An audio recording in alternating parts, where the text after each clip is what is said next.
अरे तुम्ही एकत्र येईना म्हणून तुमची अख्खी काढणार तुटवली सरकारनं.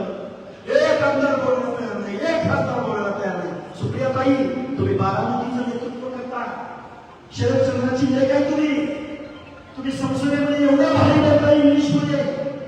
त्या मनोज जरांगेला समजावून सांगा ना. अरे हे मागासवर्गीयांचं आरक्षण नाही, मराठा समाजाला हे कसं देता येईल? तुमचे काही प्रश्न आहेत ना, अडचण येत ना. अरे वेगळं अण्णासाहेब पाटील आर्थिक विकास महामंडळ केलं ना. अहो कोकणाला कर्ज, जेसीबीला कर्ज, स्कॉर्पिओला कर्ज, आणि तुमच्या महामंडळाला ठणठणाट. कुठल्या महामंडळाला 100 कोटी निधी मिळाला आहे? कोणी हात वर करून सांगेल का? आज ते ॲडव्होकेट आमचे देवखाते नाही, ॲडव्होकेट गोविंद देवखाते महात्मा फुले आर्थिक विकास महामंडळाच्या समाज कल्याणच्या कार्यालयामध्ये जाऊन बसले. तो तिथला सचिव एवढा का साहेब म्हणजे येतोय, खुर्चीवर बसतोय, निघून जातोय, डबा खातोय, निघून जातोय. मी म्हणजे त्याला फोन लावून दिला होता. मी म्हणजे असं किती दिवस त्याला चालू म्हणलं, असं मी म्हणलं माझी जशी बदली इकडे झाल्या तसं चालू आहे. तीच परिस्थिती आईला गेली शेती केली महामंडळाची. पण हात करून सांगेल का प्रकरण मिळाले म्हणून? तशीच परिस्थिती वसंतराव नाईक महामंडळाची. आता एवढ्या महामंडळाची मी तुम्हाला नाव सांगू शकतो. बरं, हे सगळे जाऊ द्या, महामंडळाला बघा. एक शेवटचं उद्याला सांगतो आणि माझं मनोगत. आता वक्तृत्व शैलीमध्ये मी खूप काही करू शकतो असं, पण फॅक्ट परखड आणि वास्तव तुम्हाला मी सांगण्याचा प्रयत्न केला. महाराष्ट्राचं या वर्षीचं बजेट 7 लाख कोटी रुपयांचं. किती? काय थोडाफार 100% म्हटलं 100 रुपये बघा. आपली लोकसंख्या ओबीसीची महाराष्ट्रात किती? अर्ध्याहून जास्त. कोण म्हणते 52%, कोण म्हणते 55%, मी तर म्हणते 7%. वेळ लागणे मोजलेच नाही तर वेळ लागायचा प्रश्न येतो. मला करायला विचारलं नाही, आज कसं होते मित्रा मोजत नाही. तुमच्या खानदारानेच बदल आहे ना. यशवंतराव चव्हाणापासून ते पृथ्वीराज चव्हाण आताच्या मुख्यमंत्र्याकडे कुणीच मोजलं नाही आम्हाला. भटका किती, वैद्यू किती, कैकाडी किती, रामोशी किती. अरे जर यांची संख्या कळली तर तुम्हाला त्यांना निधी नाही ना. बरं, कैकाडी समाजाची मागणी निधी असू शकते, गोडाची निधी असू शकते, धनगराची निधी असू शकते, माळ्याची निधी असू शकते. माळ्याला घर नाही द्यावं लागला, पण भटक्याला घर द्यावं लागलं ना. मग माळी जंगलमध्ये काय द्यावं लागलं तर शिक्षणात प्राधान्य द्यावं लागलं, युपीसी प्राधान्य द्यावं लागलं. पण या भटक्याला काय द्यावं लागलं? भटक्याला पहिलीचे शाळेत द्यावं लागलं ना. हाय का झालं काय? आम्हाला मोजलंच नाही का? आमचे महात्मा ज्योतिराव फुले कळलेलीच आपली माणसं आपल्याला. महात्मा गांधींना प्रश्न विचारला होता पत्रकारांनी दिल्लीमध्ये, तुम्हाला महात्मा म्हणलं जातं, या महात्म्याचा अर्थ तुम्ही बापू आम्हाला सांगा. त्यावेळी महात्मा गांधी म्हणाले, तुम्हाला महात्मा या शब्दाचा अर्थ समजून घ्यायचा असेल तर तुम्हाला पुण्याला जावं लागेल, महाराष्ट्रात जावं लागेल आणि महात्मा ज्योतिराव फुलेंचं काम समजून घ्यावं लागेल. महात्मा ज्योतिराव फुले म्हणजे मित्र मी काय म्हणतो, शाळेत शिकलेली माणसं आहे आपण. इथे विना मती गेली, मती विना नीती गेली, नीती विना गती गेली, गती विना भिंत गेली, भिंता विना शूद्र खचले, इतके अनर्थ एका अविद्येने केले. एवढंच माहिती आहे आपल्याला. माझे महात्मा ज्योतिराव फुले म्हणायचे, सत्य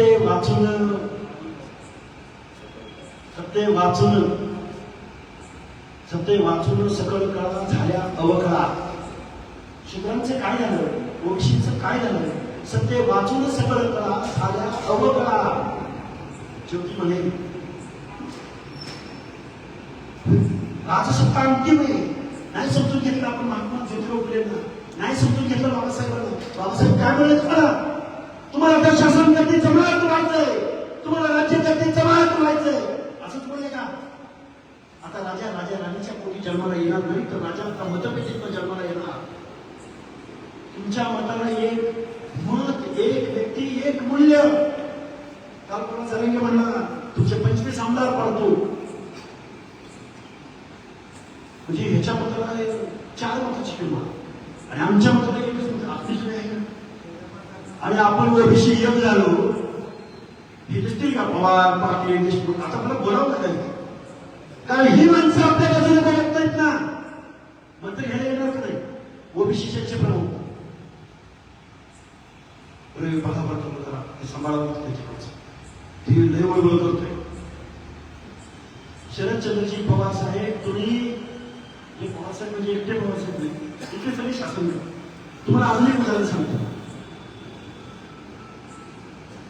की मगाशी बजेटचं सांगता सांगता अर्धच राहिले की 100% आंध्र लोकसंख्येला किती बजेट मिळालं पाहिजे किती टक्के सोडा हा 16-50 25% 25 सोडा 10% अरे 10% सोडा 5%, 5% सोडा 2%, 2% सोडा लाईव्ह आहे मुख्यमंत्री महोदयांनी ऐकावं 2% सोडा 1% नाही 0.6% या वर्षीचं बजेट माझ्या महात्मा ज्योतिराव फुले राजर्षी शाहू राजा डॉक्टर बाबासाहेब आंबेडकर यांच्या जन्मभूमी असलेल्या महाराष्ट्रामध्ये ज्या महाराष्ट्राला पुरोगामी महाराष्ट्र म्हटलं जातं त्या महाराष्ट्राचं बजेट आजपर्यंतच्या बजेटमध्ये ओबीसीना 1% पुढे बजेट देऊ शकलं नाही. तुम्ही कुठल्या आंदोलनात वावरताय तिजोरीच्या चाव्या चोरांच्या दरोडेखोरांच्या हातात दिल्या तुम्ही. बाबासाहेबांनी तुम्हाला राज्यकर्ते जमात व्हायला सांगितलं तुम्ही मागत केली जमात आणि कधीतरी मोजा कधीतरी एकमेकाला साथ घाला 2 पावलं मागे या 2 पावलं पुढे जा कधी माळ्याने पुढे यावं कधी जंगलात पुढे यावं कधी मायक्रोला पुढे घ्यावं कधी भटक्याला पुढे घ्यावं नसला तरी एखाद्या आणावा असणार पण एकमेकांवर विश्वास निर्माण करावा. बहुजन ही संकल्पना कोणाची 200 कारखाने कोणाच्या मालकीचे महाराष्ट्रातल्या डीसीसी बँकांच्या अध्यक्षांची यादी काढा अर्थमंत्री आतापर्यंत कोण होत राहिलं ते काढा.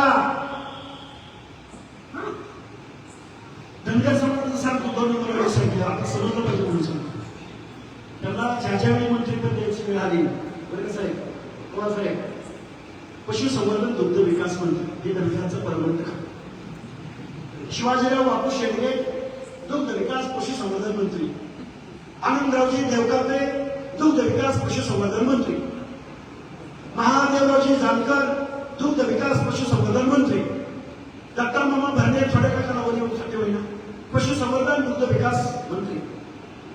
अरे कधीतरी महसूल मंत्री द्या कधीतरी अर्थमंत्री पद द्या कधीतरी सहकार मंत्री पद द्या. तो बाबासाहेब पाटील 4थी का 5वी पास आहे डिग्री हा विषय गुणवान माणसं तुमच्याकडे प्रामाणिक माणसं तुमच्याकडे तुम्हाला राज्यकर्ते जमात नाही होता कारण नीतीच झाली नाही. भावकीत भांडत बसलो जातीत भांडत बसलो. तुमच्या आमच्या हिताचा कायदा पुण्याच्या जिल्हा परिषदेत नाही दिला जात इंदापूरच्या पंचायत समितीत नाही दिला जात. तुमच्या आमच्या हिताचा कायदा महाराष्ट्राच्या विधानसभेत दिला जातोय आणि तिथं एकटे पडले भुजबळ साहेब आता वेळ ओबीसीचे आमदार आहे तर त्यांच्या पक्षाच्या अजेंड्यावर काम करतील. भरणेमामा पण आहे आमचा संजय बांगर पण आहे जितेंद्र आव्हाड पण आहे सुहास कांदे बी आहे. आता किती जणांची नावं घेऊ आमचा नारायणराव पाटील पण आहे सगळी जायची. आता कोणाला काही कळत नाही म्हणून डोकं बडवून घेऊ काहींना समजलं नाही म्हणून डोकं बडवून घेऊ काहींना बोलू येत नाही म्हणून डोकं बडवून घेऊ. म्हणून चळवळ महत्वाची चळवळ तुमच्या आमच्या हिताची भाषा बोलणारा आपला लोकनेता आपला प्रतिनिधी असला पाहिजे. जिसकी संख्या जितनी भारी उसकी उतनी सत्ता में भागीदारी. हे कायद्याची या कायदे कशाच्या जोरावर काढली म्हणून जळगावची अरे बरी सकाळी बसला उपोषणाला संध्याकाळी विखे पाटील तिथं पोहोचला. अरे सोनम वांगचूक नावाचा माणूस शिक्षण तज्ञ IIT engineer Ramon Magsaysay award winner, Padmashri award winner 16 दिवस उपोषणाला बसला.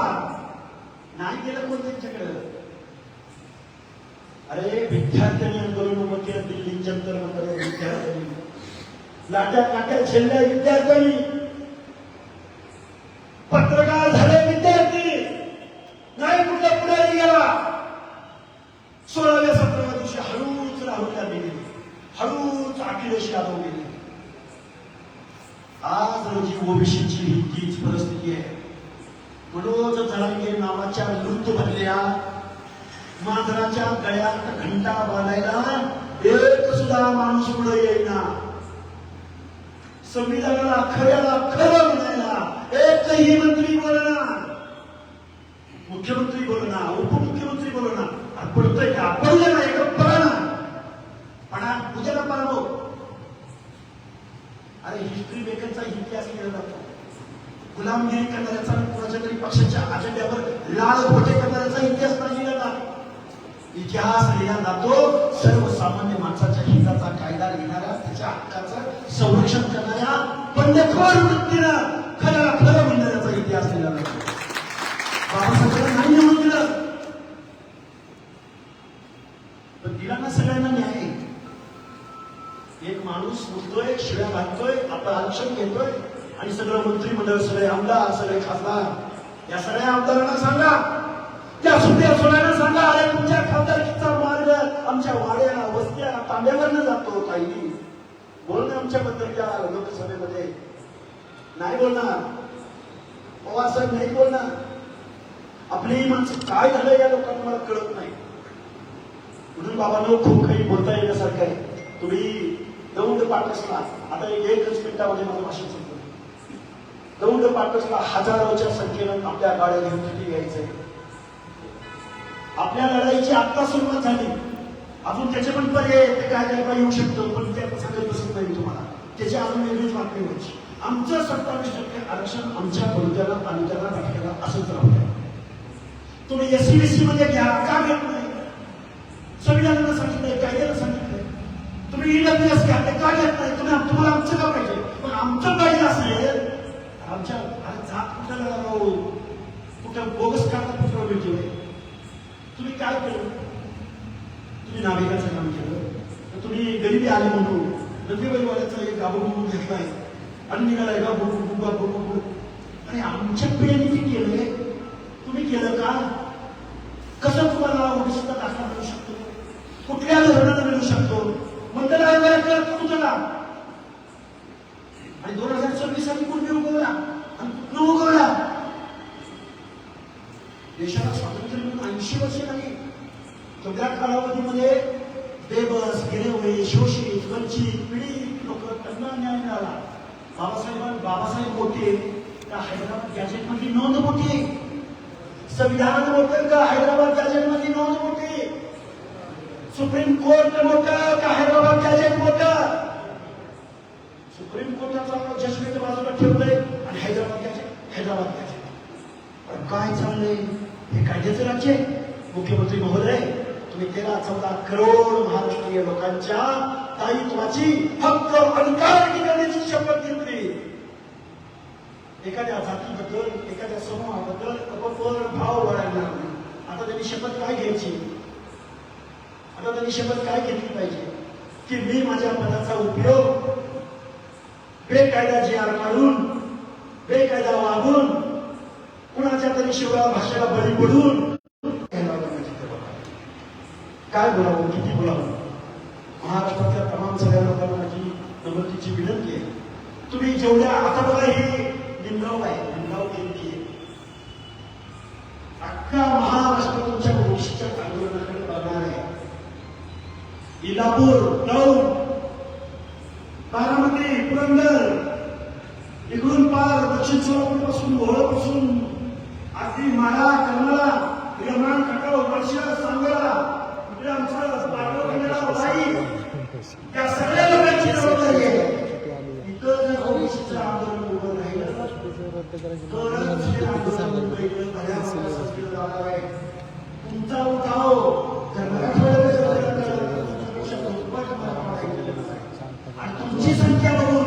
आगरी गोळी भंडारे मुंबईचे पनवेलच्या जिथं हायवे संपतो तिथं येणार आहे. नाहीतर सरकार आहेच, विखे पाटील आहेच. कोण आहे याच्यामध्ये? कोण आहे? संख्या दाखवावी लागते, जन आंदोलन उभं करावं लागतं. याच्यामधून अजून उभं दोन ते जमतील. ओबीसी एक घराला